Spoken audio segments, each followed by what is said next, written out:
Hello and welcome to another PoE video. In today's video I'm going to be talking about my feedback for grinding your games. I've recorded this a couple of times. I even uploaded one to YouTube. There are a couple of things that I think were kind of convoluted in the way that I said it. But first thing I want to say is Merry Christmas to anybody who's watching this, especially if you're working for GGG. I know the last couple of weeks have probably been quite stressful, more so than most leagues. But happy holidays, all that shit. You guys deserve the breaks that you guys are gonna get.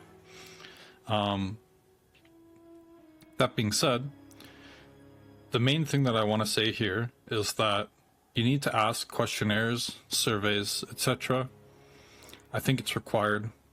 Any game that I've played that I've actually done in-depth questionnaires, and also just like generic questions like what character level are you, how many years have you played Path of Exile, what other ARPGs do you play, what other like combat games do you play with mouse and keyboard, do you play with WSD, do you play with controller, like generic questions like what ascendancy are you playing, what's your main damage skill, how do you enjoy the playstyle, are there things that you would like to improve about the playstyle, is there a node on your ascendancy that you dislike, is there a node on your ascendancy that you really like and think that you're going to click every single time you take this ascendancy, what are your thoughts on Gemming Legionnaire compared to Pathfinder and PoE 1, and why is it basically the same design flaw of we're going to have to perpetually balance the game around this one ascendancy. Things like that I think are really great talking points to ask general questions and feedback, because I think as somebody who's played Path of Exile for a very long time, that the endgame players, the ones that degen, the ones that play like the 1%ers, the ones like me who get into like the top level the top 100 people in SSF softcore, reaching level 100 type of people, like top 5 ascendancy for Trickster in Settlers League, but I was a fucking Reeve Trickster and not a Power Siphon Trickster. Like the people like me that also go on Reddit. Granted, I don't use Reddit unless GGG posts their forums or post their patches on there because they can't on their own forums. I get that, but outside of that, like, I don't use Reddit. I see other people use Reddit, and I kind of just think, like, these are the people that degen the hardest in the game. These are the people that are also like-minded to me. Sometimes people have good points. Sometimes people have, like, terrible talking points, and things get upvoted because players are frustrated, but they just want something else to grasp onto. But this would just allow people to actually get their own feelings out and their own opinions out, and you can ask specific questions and you can provide specific different types of answers that can kind of persuade a player. Like if you asked a question, do you think movement speed should be an implicit on boots? I think 99% of the community is all going to say yes for PoE 2. Like if we can have like regen, max res, etc. be implicits on like armors and stuff, I think we can have move speed be an implicit on boots. I think charms can roll up to 2 on an implicit of the belt, where the belt says charm slots 1. That frustrates me. I think that doesn't just frustrate me, I think that frustrates a lot of other players. Now, unlike other players, I actually pick up items off the floor, because I understand that Recombinator, the reforging bench here, is our alterations, is our Scour Alk system, is our Chaos Orb from PoE 1. I understand that. I'm not happy about having to basically have to use my Infinity Stone of Stash tabs, and I'm honestly contemplating because I only have like 20 tabs left out of like 100.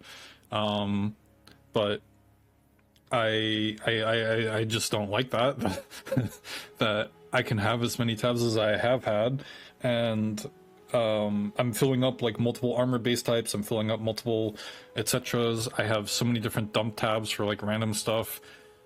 Expedition Locker 1, like I understand that it probably just didn't get into the game. Not having a map tab, I understand, it probably just didn't get developed fast enough. You had 4 months to work on an endgame. I don't expect everything to be there. I understand it's early access. Is it a frustration on my part? Yes, but the friction for me is probably a lot less than the friction for a brand new player that was just like, organizing all this stuff. I bought tabs, but they don't have the map tab. Like, I understand completely where those people are coming from. Do I expect it to be there within like next 3 months? Absolutely. If it's not in there by the next 3 months, I think a lot of people are just gonna complain like vehemently. Sorry, my English sucks sometimes. But yeah, just there's a lot of general questionnaires, general feedback. Like, if I could have one crafting currency, this is what I would have. I would have Essence of Alteration. Remove a random modifier and replace it basically like a Chaos Orb in PoE 2, but for magic items specifically. I think Essence of Alteration would be an insane benefit to the game. You could have like 3 different tiers of them, like a, I don't know, like one that rerolls both prefix and suffix, or one that maybe adds an additional prefix. Like, we've never seen that in Path of Exile 1, where you can have 2 prefixes on a magic item. I think that could be a cool design thing, because sometimes you really want your prefixes solved, or you really want your suffixes solved. So I think something like that could really fit into the whole essence tabs, and they can be rare. Like, that doesn't bother me, but the fact that they exist as like a crafting option is potentially insane. Because like, for a belt, a lot of people are going to chase that charm attribute, and they're going to chase life, or they're going to chase mana or something like that, and that's 2 prefixes, and this kind of eases up on that. Now, I play an SSF, so I think from an SSF mindset, not a trade league environment where I just save up exalts and buy the item from the other person's 3D printer instead of my own 3D printer, because my 3D printer is broken and I can't fix it. So I try to use my 3D printer for 3D printing. So I have to play the game from a different perspective. The other big thing is the gem system. I absolutely hate this gem system. My reasons are completely different than any other reasons I've seen online so far. To me, the gem system is tripods from Lost Ark. I have 4,000 hours on Lost Ark. I've written guides for Esoteric Flurry Striker on my YouTube channel. I mained Esoteric Flurry Striker after playing support in Russia. I started playing back when Belshazzar released in KR. I've watched a lot of Lost Ark content creators. Hi, if you've never heard of me before, I'm not really like a Twitch goer, other than like a handful of people that I check in on, or like on League launch watching Quinn, because no matter what, Quinn was always behind me. But regardless, the gem system is a tripod system from Lost Ark, except for having like a handful of tabs before Lost Ark reworked it to only having like the tripod inventory and then your own inventory. We have this UI. We have this UI if you buy the currency tab for your jewelers and your gem cutters. We then have the gem tab, which has 4 different UIs in it, and we have half the gems, and somehow all of my gem sockets or gem storage is used. And then in order to cut a gem, Staggering Palm here, I want to cut it and put it in my build. Oh wait, it didn't go in my build, it went into this tab, so now I have to go find it. I have to put it in this tab. Let's just say Charge Infusion, and then I have to press G again. So you understand how convoluted this is? This entire gem tab, this entire system, it needs to just be in this tab. Like, you can fix all of this, and you can make it so that all your storage and everything is under G key. Like, gems for G, gems for G. Like, everything gem related, I should press G and have access to it, and it should make sense. It should not be illogical to have to use, like, you talk about RSI, talk about 6 linking, all this other shit. I find 6 linking way easier because I just go to the bench and I click one button and it's done. Oh, damn! Or I do beast crafting. I would love beast crafting in PoE 2, by the way. Like, bring back Ironheart. I fucking love Ironheart. I love that bastard. I fucking hated it at the beginning because we had to pick up each individual net, and judging by how the way Expedition was reworked into PoE 2, I expect us to be picking up every single fucking net again if we ever get Ironheart back in PoE 2, because for whatever reason we're going backwards in time. Like, same thing with like Doors from Incursion. We're going backwards in time for a lot of systems. Like, I think PoE 2 has way more RSI areas than PoE 1. I think PoE 2 is way easier to get into than PoE 1, but I also think that everybody that is complaining about like, oh, didn't want to play PoE 1 because it's a solved game, that's bullshit. Every time there's a major like patch, there's new builds that come out. Darth microtransaction, he figured out this weird interaction with one of the Arc transfigure gems, I believe it was. Sorry if I'm not remembering correctly, but I do remember when that happened, a lot of people started like theory crafting and trying to make like that interaction like really, really OP. And that was like, I believe it was just his second league ever, like in PoE. He figured that out. Granted, at the time he didn't really understand what was actually going on, but other people figured it out. And then they replicated it and turned it into different builds. So stuff like that happens all the time in Path of Exile 1. And here in PoE 2, everybody is literally just waiting for the next Jung Roan build to pop off, and then they go play it, and then it gets nerfed. Like, what? How is that any different than, like, Lost Ark, when people make, like, a new Zork build, or a new Deathblow Striker, or a new Esoteric Flurry Striker, or a new Ward... Was it War Dancer? Whatever the... female version of Striker was. I never played it because I just did not like it. I made one and I just deleted it.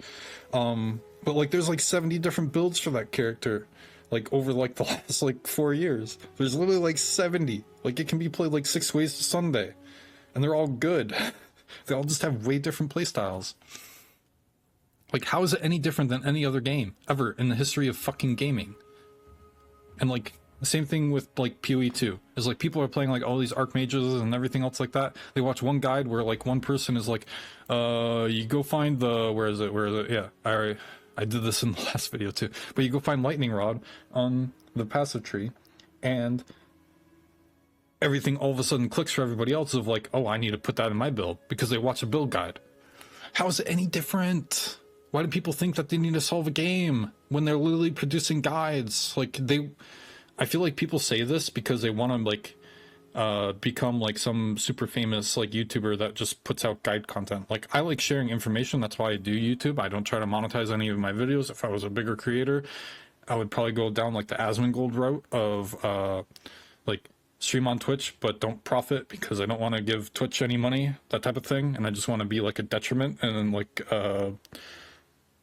basically like a societal hazard. Like that's the type of like avenue I would go, because he doesn't want the money, he doesn't need the money type of thing. I believe he's now monetized. I'm not entirely certain. A lot of my friends follow Asmon way better than I do. I watch some of his YouTube videos every once in a while where I think he does a good job of playing devil's advocate and stuff like that, and I try to have that same kind of stance with a lot of things. But like people do all sorts of shit. Like sharing information and like figuring out stuff is not like an individual thing. It is a like community driven thing. It's like, I'm sorry, but like to be that guy, but everybody that is like playing Archmage and is like, oh man, this build is so insane. Guess what? All those kind of builds where they work in Path of Exile 1, like you're not reinventing the wheel at all. Like you're not rediscovering anything. You're not discovering anything in PoE 2, in my opinion. You're just playing something cookie cutter that's either obnoxiously overtuned in PoE 1.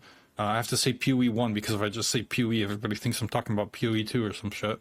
At least that's how I internally view it. But in Path of Exile, Archmage is either insanely busted or dog shit, and in PoE 2, it's very, very, very well balanced, and it's pretty fucking OP when you get your mana up there. Like, and people think they're rediscovering the wheel or whatever. Like, I just do not get any of this kind of stuff. But that being said, ask players for their feedback, because the individual player experience is going to have a direct relationship to that feedback, and then do balance changes. But do balance changes based off of like the people that are still early access testing your game in like 6 months, because a person that played for like 3 days and then keeps coming back to give like their review of the game, they're not really playing the game. They didn't get far enough to where like any adjustments to the tree actually like matters. Like they can't reflect on those changes whatsoever. Like the reason why I'm going to push through as much as I can, like I want to reach like level 95 plus. That way I can actually like understand like the balance changes. Like that's part of playing a video game, is just like you start out with zero information just like everybody else, and then you slowly like work up your information that you understand, and as the developers change things, you can then understand those changes. Like I just, it's incredibly important to have that scalable feedback system. Like listening to whatever the hot BuzzFeed shit on like the Reddit or Twitter post or whatever is just not genuine feedback. People will upvote it because they just think that that is like what they feel, when like if you word things in like different categories of like, do you think crit on a monk, like you can tailor some of these questions to like specific, like if they answer like whatever question, you have like a different question that follows suit. Like if you're playing monk, do you feel like crit is enforced, or do you feel like there is enough options to go a pure elemental non-crit build? And I would answer no, because you have all these stat nodes gated behind all the crit nodes, and like coming up here and taking this crit wheel is like the same amount of passive tree points for me currently to take the elemental wheel. But the elemental wheel doesn't provide nearly as many stats. You get 3 travel stats, but this gives you 4 travel points worth of stat.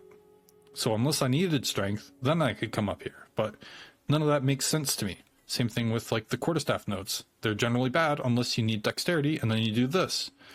And you never take any of this because there's so much other freeze buildup built into the tree. Freeze buildup, really, really, really good damage scaling, especially if you're doing multi-elements like me. Freeze buildup, magnitude of chill, like there's also freeze buildup over here. Like ask players what they're playing, and then like ask more in-depth questions. You can, instead of like just name dropping stuff, you can like kind of hover over it and like do like this.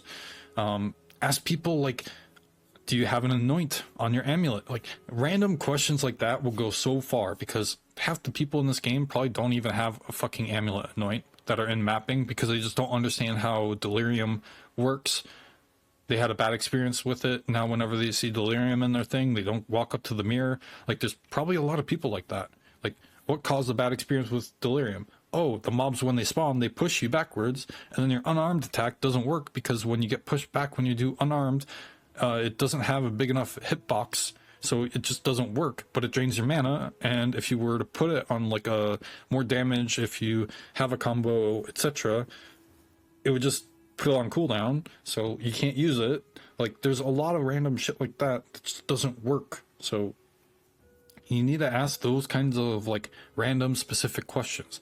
And if you need to hire people to like ask those questions or whatever, I don't know, maybe I should apply. I'd love to live in New Zealand. I think New Zealand's fucking awesome.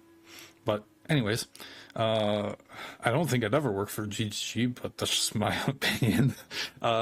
Anyways, that's it for this video. I do think that the quality of this video is a lot better than my previous one that I recorded. A lot less ragey and a lot more informative base. I'm just frustrated with the simple fact that I feel like a lot of the voices that are being listened to are the endgame 0.01% speed clear people that are actually doing maps, because the average player, I just don't believe that they're actually like into mapping. I don't think that I think they're just chronic re-rolling into whatever meta build, and is like patiently waiting for it to get nerfed so that they can just play whatever next meta build pops up. Like I genuinely think that's like a good, like, I don't know, 30-40% of the community right now, because for whatever reason the Steam chart number is not going down, and I assumed it would have gone down by now, but apparently it's staying pretty high up there, so props to GGG for doing that. Anyways, hope everybody has a great rest of their day, and if you resonate with anything that I'm saying, let me know in the comments below. See you next time. Peace.